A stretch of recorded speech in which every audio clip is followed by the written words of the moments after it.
Nessa nossa última aula do curso de astrologia, eu vou ensinar a vocês a como calcular o gráfico da vida, mas dessa vez utilizando a astrologia como referência, porque a gente já estudou como calculá-lo utilizando a numerologia. Para isso, eu vou ler aqui com vocês um artigo que eu mesmo escrevi, onde eu detalho passo a passo de todo o cálculo necessário para a gente gerar, né, o gráfico da vida. Então esse artigo ele estará aí logo abaixo do vídeo para vocês baixarem, lerem com mais calma, já que aqui a gente vai fazer um breve apanhado das partes que realmente são importantes. Então, dito isso, vamos começar. Então o título do artigo é Introduzindo o Gráfico da Vida, um novo método de previsão astrológica. O meu nome aqui é a data que eu criei, né? O artigo. E aqui, logo no começo, eu descrevo a minha motivação pelo qual eu criei esse método. Então, muitas pessoas procuram astrólogos querendo saber de antemão quais serão os melhores e piores anos de suas vidas. No entanto, os métodos astrológicos tradicionais de previsão são muito complexos e pouco intuitivos para a maioria das pessoas. Visando preencher essa lacuna na literatura astrológica, este artigo, que foi escrito por mim, introduz o conceito inovador do gráfico da vida. Trata-se de um gráfico que pode ser facilmente calculado usando apenas algumas informações do momento de nascimento do indivíduo. O gráfico da vida se assemelha a um gráfico de ações com picos e vales que indicam visualmente os períodos de maior sorte, realização e felicidade, bem como fases de dificuldades e desafios. Dessa forma, qualquer pessoa pode rapidamente identificar os altos e baixos astrologicamente previstos para os próximos anos de sua vida. Isso permite um planejamento antecipado para aproveitar os bons momentos e se preparar para superar crises. Este método intuitivo e visual finalmente torna a astrologia preditiva acessível e útil para o público leigo interessado em vislumbrar seu futuro de maneira fácil e clara, sem a complexidade dos sistemas tradicionais, preenchendo a importante lacuna na literatura astrológica. Então essa foi a minha motivação inicial, tá? Mas depois eu vi que esse método ele também funciona para a gente prever o preço de ativos financeiros, tá? Portanto, eu vou utilizar para a gente validar o modelo. A gente vai aplicar esse modelo no gráfico da ação da Petrobras, tá? Para a gente ver que ele realmente funciona. Aqui na introdução, eu explico que o universo ele não é um ser, ele não parece caótico, né? Ele não é aleatório, ele segue algumas leis, conforme a gente já viu anteriormente, tá? E são essas 7 leis herméticas que eu já ensinei para vocês em outras aulas. Portanto, só vou pular aqui essa parte, porque a gente já estudou.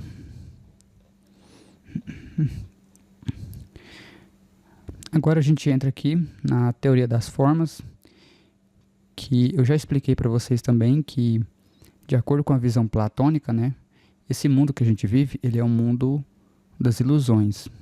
Então aquilo que a gente vê aqui, que os nossos olhos veem, ele não representa a verdade, mas sim ele é o que a gente enxerga é uma projeção de um mundo perfeito, certo? Então aqui tem o seguinte texto, ó. Segundo a visão platônica, a matemática não é uma criação humana, mas uma descoberta. Platão argumentou que existem 2 mundos, o mundo físico, imperfeito e imutável, que percebemos com os nossos sentidos, e o mundo inteligível das formas, eterno e imutável, que só podemos conhecer com a razão. O mundo físico que habitamos é apenas uma cópia imperfeita do mundo inteligível das formas perfeitas. Os objetos matemáticos, como números, formas geométricas e relações, têm uma existência real nesse nível inteligível. A matemática, portanto, não é inventada, mas descoberta pelo homem à medida que ele consegue vislumbrar o mundo platônico com a razão. Portanto, Percebo então, reforçando aí mais uma vez, né, que aquilo que a gente vê, na verdade, é só uma projeção, essa é apenas uma sombra, né? E é por isso mesmo que o nosso olho, ele inverte a imagem, né, para a gente conseguir capturar, processar, né, as informações. Exatamente por conta disso. Porque aquilo que a gente vê não é de fato aquilo que realmente aparenta ser. Esse é um princípio muito importante, principalmente para quem vai tentar prever o preço de ativos financeiros. Porque a gente pode ver o gráfico de algum ativo subindo de uma maneira muito acelerada, né? Mas na verdade, no mundo perfeito, o preço desse ativo, na verdade, não vai estar subindo, ele vai estar caindo. É como se fosse um espelho. Então, muita gente compra esse ativo lá no topo, né? E de repente acontece uma reversão, né? E o preço desse ativo ele começa a cair desesperadamente. É por conta disso, tá? Porque o nosso olho só vê essa projeção, tá? Ao longo aqui do artigo eu vou mostrar como que a gente faz os cálculos para evitar isso. Aqui no artigo eu também falo sobre o mundo dos senos e dos cossenos. Então a gente vive num mundo, né, de senos e cossenos, onde o seno representa o deslocamento no eixo Y, né, e o cosseno ele representa o deslocamento no eixo X. Então essa ideia de gráfico cartesiano e sua correlação com senos e cossenos vai ser fundamental para que vocês entendam o que eu estou querendo dizer aqui nesse artigo. Então já guardem essa informação, né, de antemão. O seno é o equivalente ao y do gráfico cartesiano e o cosseno é o equivalente ao eixo x do gráfico cartesiano. Aqui eu falo também sobre os pontos cardeais, né? A gente já viu muito isso quando a gente estava estudando lá os trabalhos de William Delbert Gunn, né, do W.D. Gunn, aonde ele apresenta ali a ideia de que naquelas datas em que ocorrem as mudanças das estações, geralmente os preços dos ativos tendem a sofrer uma inversão na tendência, né? Então esse conceito ele é muito importante aqui também, que a gente vai utilizar ele.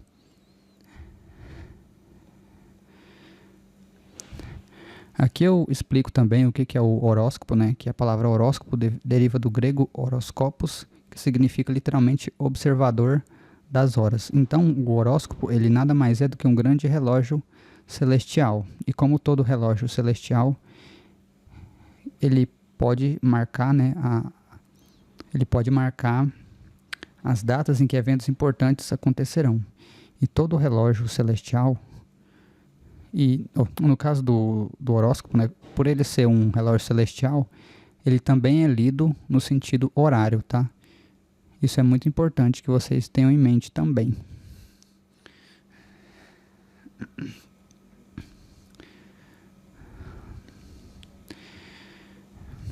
Aqui eu falo mais uma vez sobre Carl Payne Tobey, né, que foi um astrólogo e matemático do século XX, que ensinou diversos conceitos importantes sobre o funcionamento da astrologia.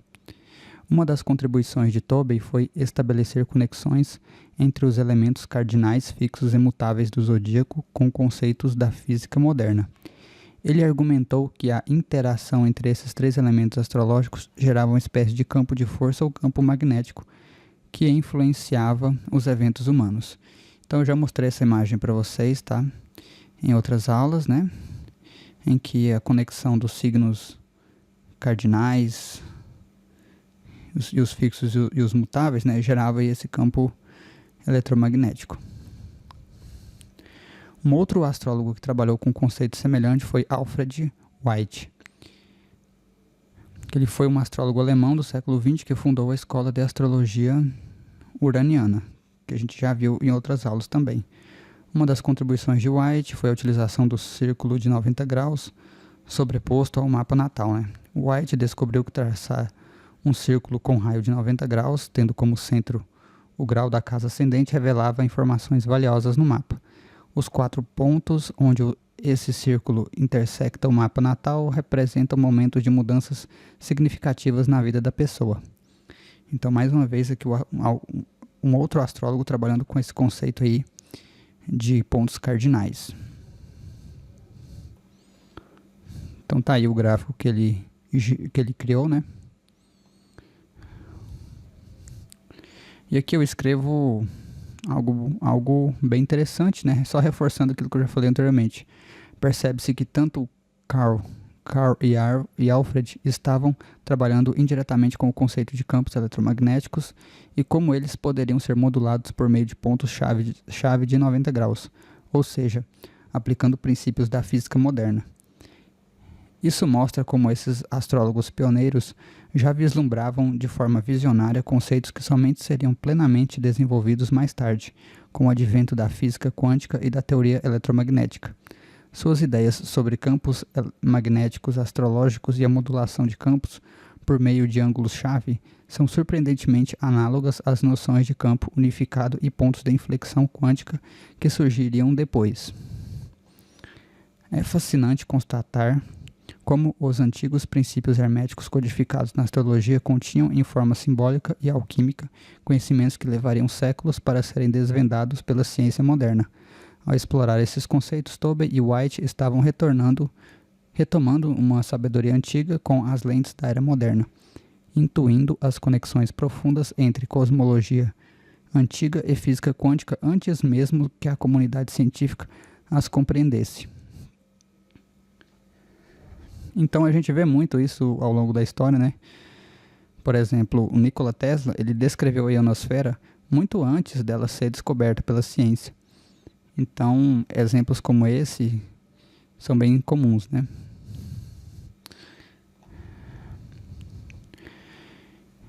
Então aqui agora, de fato, começa o momento onde a gente vai ter que calcular aí, né, esse mapa da vida para a ação da Petrobras. Então, para a gente começar a fazer esses cálculos, quando a gente está analisando ações, a gente tem que pegar o momento onde houve onde a energia, ela foi alterada pela última vez. No caso, a gente pode pegar uma data em que aconteceu uma alta ou uma data onde aconteceu uma baixa histórica. Nesse caso aqui eu estou usando uma alta histórica, que ocorreu aqui no dia 2 de maio de 2008. Então, nessa data, o preço da ação teve uma máxima aqui histórica. E o que vocês precisam fazer a partir desse momento é gerar o gráfico astrológico desse momento.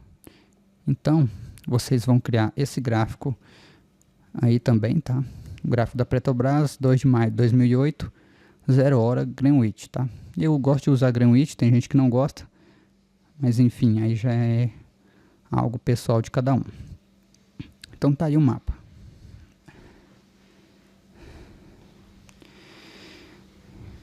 Então, a primeira modulação aqui que a gente tem que fazer, né? Porque a partir de agora a gente vai estar trabalhando com esse conceito de campos eletromagnéticos, né? Então a gente vai colocar esse gráfico aqui, em 0 graus de Áries. Ou seja, começando aqui em 0 grau de Áries, conforme vocês podem ver aqui, eu já coloquei. Por que disso? Porque Áries é o ponto, conforme a gente viu lá na aula de sistemas de coordenadas celestes, Áries é onde tudo começa, ele é o ponto zero, ele é o início. Portanto, a gente vai seguir esse mesmo princípio e colocar o gráfico também em Áries 0 grau.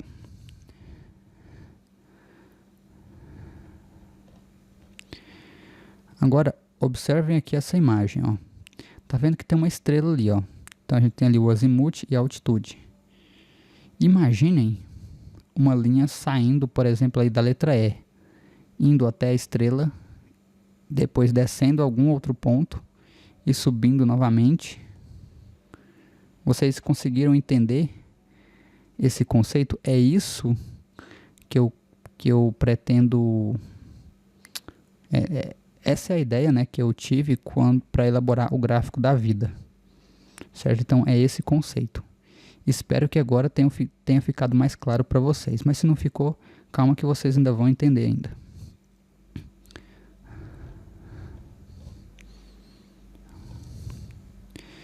Então, bom, uma vez que a gente gerou o mapa, agora a gente vai anotar as posições de azimuth e altitude, né?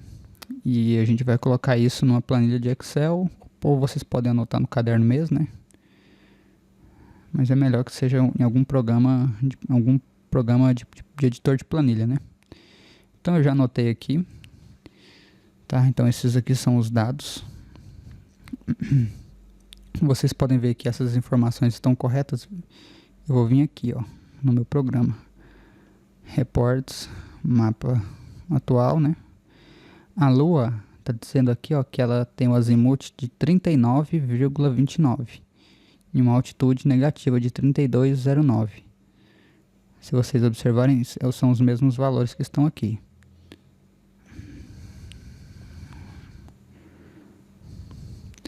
Aí percebam aqui, ó, que Saturno e Plutão eles estão marcados em vermelho. Isso porque eles estão em movimento retrógrado. E quando isso acontece, né, quando a gente tem aí um planeta em movimento retrógrado, tem uma regra especial para eles, que eu descrevo aqui, ó. Caso o planeta esteja em movimento retrógrado, os sinais dos valores precisarão ser invertidos, como é o caso de Saturno e Plutão nesse mapa. Portanto, eu peguei o valor lá de 245 e multipliquei por -1 para ele ficar negativo. A mesma coisa eu fiz aqui com a altitude e aqui também no azimuth e altitude de Plutão. Portanto, esses valores aqui foram multiplicados por -1, por isso que eles estão negativos aqui. Então vamos continuando aqui. A segunda modulação, relógio celestial, é o que eu já falei para vocês. A gente tem que interpretar o mapa astrológico como se ele fosse um grande relógio. E um relógio, ele gira no sentido horário. Portanto, o que a gente vai fazer aqui agora é o seguinte. A gente vai começar a anotar as posições dos planetas de 2 em 2, começando em Áries. Então, por exemplo, a gente vai criar uma tabela onde tem a Lua e Urano. Depois Urano, Netuno, Netuno, Júpiter, Júpiter, Plutão, Plutão, Saturno, Saturno, Marte, Marte, Mercúrio, Mercúrio, Sol, Sol, Vênus. Então, quando a gente fizer isso, a gente vai gerar essa tabela aqui, ó. Essa tabela aqui. Então a gente pega aqui o valor de azimuth da Lua, depois o azimuth de Urano, depois a altitude da Lua e a altitude de Urano, certo? Então a gente gerou aqui essa planilha. Então vamos continuar aqui.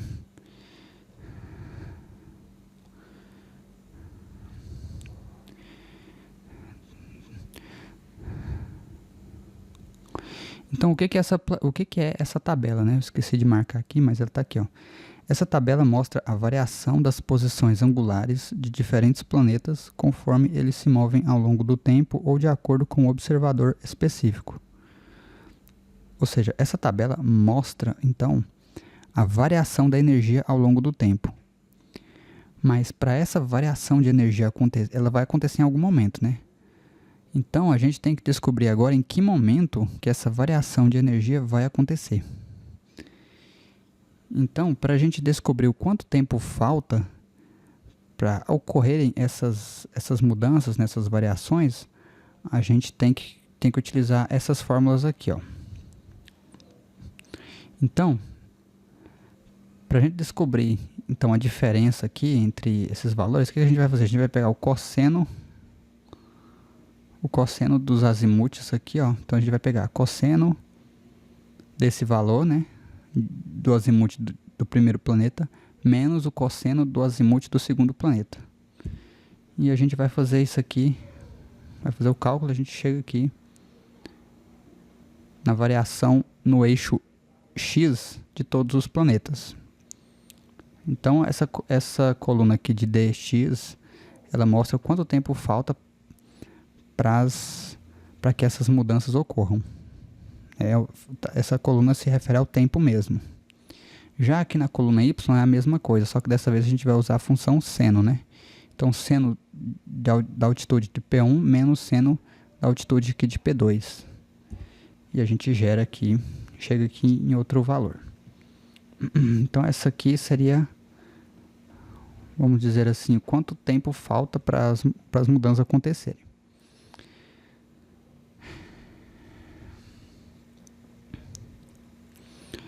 E agora aqui na terceira modulação é o chamado ponto P. Então observem essa imagem, a gente já tem a variação no eixo X, a variação no eixo Y, mas a gente ainda precisa determinar esse ponto P. Então esse ponto P é o que eu chamo de ponto perfeito. É aquele momento em que a energia vai estar ou na sua máxima histórica ou na sua mínima histórica, certo? E aqui eu faço aqui então uma correlação. Então se a gente correlacionar, se a gente utilizar aqui a fórmula da velocidade na física, né? Porque o que a gente quer agora? A gente quer saber o quanto tempo vai demorar para a energia sair do ponto zero aqui, ó, para ir até no ponto P. Quanto tempo isso vai demorar? Então isso é como se fosse uma velocidade. E se a gente correlacionar aqui o seno dividido pelo cosseno como se fosse a fórmula da velocidade na física, né, que é distância sobre tempo, se a gente fizer essa correlação aqui, a gente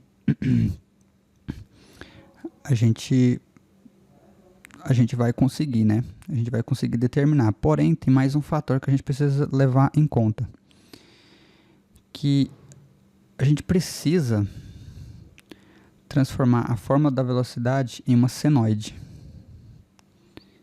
Então lembra lá das aulas de matemática, né? Função senoidal. Se não lembra, dá uma estudada aí de novo depois que acabar o vídeo, tá? Porque agora a gente vai precisar então fazer essa transformação. E para a gente transformar essas variáveis numa senoide, basta a gente utilizar essa fórmula aqui, ó. A gente vai pegar aqui o dy vezes o seno de 2 vezes π dividido pelo dx, que é a variação no eixo x, né? Então isso aqui é uma função senoidal, né? Então eu já fiz isso aqui, ó. Então esses valores aqui, ó,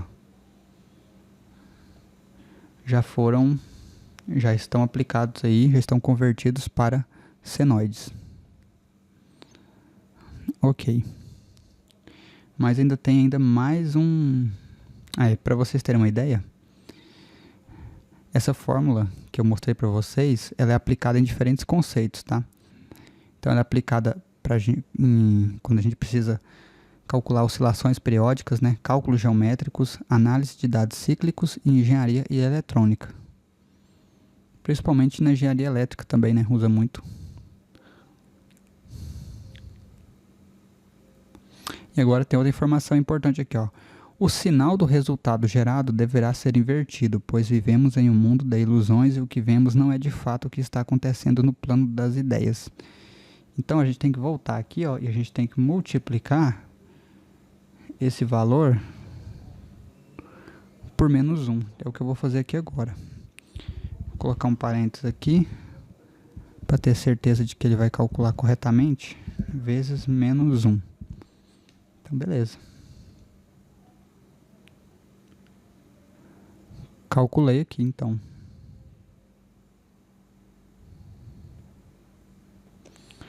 Então tá aí, calculado aqui, ó. Então agora está correto, né? Deixa eu só fazer arrumar aqui, questão aqui.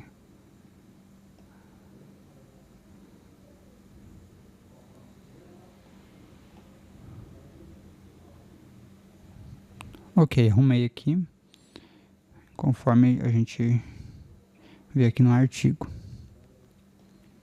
Deixa eu ver se é isso mesmo. M2 vezes seno de 2x. Ok.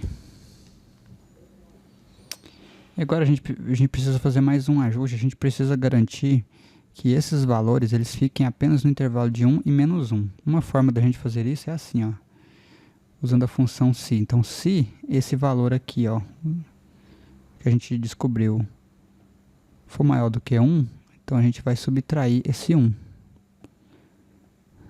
Se não, a gente vai deixar apenas esse valor normal. Então a gente vai chegar aqui nesse gráfico.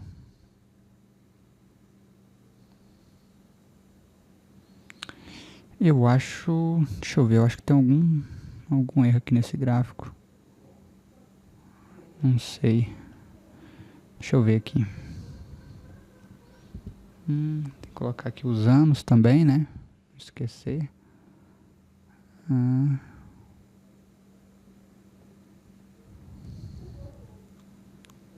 Vamos arrumar aqui.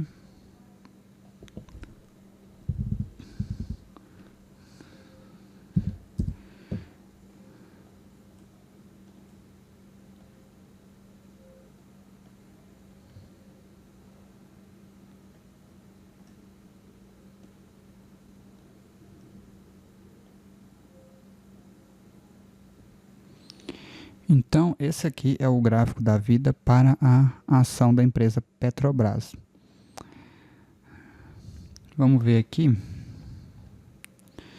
E esse aqui foi o gráfico, né, que foi gerado pelo modelo. É o mesmo gráfico, tá? Só que aqui eu não lembro se eu apliquei alguma normalização nos dados, né? Porque ele está um pouco diferente, né? Mas na prática é a mesma coisa, né? Teve algum problema aqui no cálculo aqui.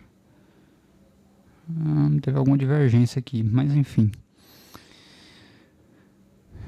Eu vou deixar essa planilha para a outra planilha que eu utilizei para gerar o artigo, que lá vai ter os cálculos corretamente, vocês podem ver certinho como é feito os cálculos, tá? Isso aqui é um exemplo rapidinho para vocês entenderem a ideia. Então vamos lá. Então aqui diz que o preço das ações da Petrobras começou a cair em 2008, principalmente devido à crise financeira global daquele ano, que provocou uma recessão mundial e aversão ao risco nos mercados. Como uma grande empresa petroleira estatal, a Petrobras sofreu com a queda do preço internacional do barril de petróleo e o recuo generalizado das bolsas globais. A Operação Lava Jato, deflagrada em 2014, também teve um impacto ainda maior sobre as ações da empresa. As investigações revelaram um grande esquema de corrupção na companhia, envolvendo o pagamento de propinas em contratos superfaturados. Isso gerou prejuízos bilionários à Petrobras e registrou em write-offs contábeis, né? Write-offs é quando os papéis contábeis são reajustados, né? Então as contas das empresas são reajustadas. Queda da produção, endividamento e perda de valor de mercado. Ao longo de 2014 e 2015, as ações da Petrobras despencaram mais de 60% devido às revelações e impactos da Lava Jato. Executivos da empresa foram presos, grandes construtoras fornecedoras se tornaram alvo de investigações e houve um aumento da percepção de risco dos investidores em relação à petroleira. E aqui fala que depois ela deu uma melhorada aqui a partir de 2017. Então vamos ver isso aqui na prática, né? Então estou aqui, ó, onde foi aquele pico, né? E aqui mostra, ó, o preço das ações caindo, né? Até mais ou menos 2016, 2017 aqui, ó. Aqui bem que foi um fundo aqui, né? Entre 2016 e 2017 aqui nessa região. Aqui no nosso gráfico a gente vê uma queda aqui de 2008 até mais ou menos 2018 ali, 2017, né? Onde tá essa bolinha aqui, 2017. Então, de fato, bateu certinho com aquilo que a gente previu, né? Aqui pelo gráfico. Depois aqui 2018 até 2026 a gente vê uma alta, né? No momento que eu gravo esse vídeo é 2024. Então quem estiver vendo esse vídeo aí no futuro, deixa um comentário aí no vídeo, né? Porque aqui eu estou prevendo aí que as ações vão continuar a subir só até 2026. Vamos ver aqui. Então aqui, ó. De fato, as ações, ó, estão subindo até agora, ó, no momento que eu gravo esse vídeo. Portanto, percebam que o gráfico da vida ele é muito preciso, tá? Eu tive esse cuidado, né, de de esse cuidado dele ser preciso, né, e também ao mesmo tempo fácil de ser manuseado.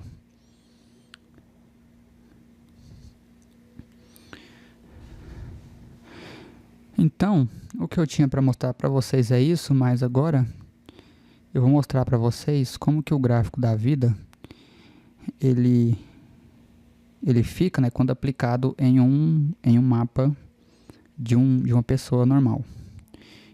Então aqui está o meu mapa, né?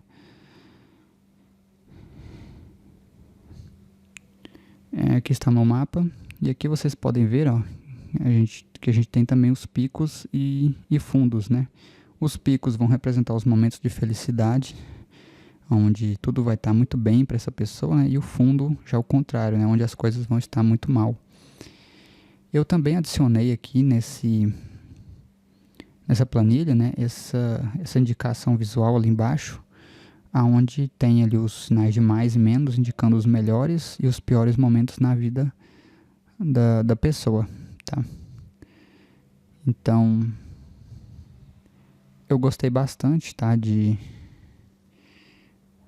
ter quebrado a cabeça desenvolvendo essa fórmula, esse gráfico, porque realmente eu quero que esse gráfico ajude as pessoas e que vocês, astrólogos, numerólogos, quem sabe até tarólogos que estão vendo esse vídeo, que vocês também ajudem outras pessoas com os conhecimentos que eu passei para vocês até então. Então, eu me despeço de vocês por aqui. Talvez eu grave mais alguns vídeos, não sei. Mas por hora eu já passei todo o conhecimento que eu gostaria de ter passado. Então, fiquem com Deus e divulguem bastante esses vídeos, tá? Para quem gosta desses assuntos mais esotéricos, né? E então é isso. Vou ficando por aqui. E fui.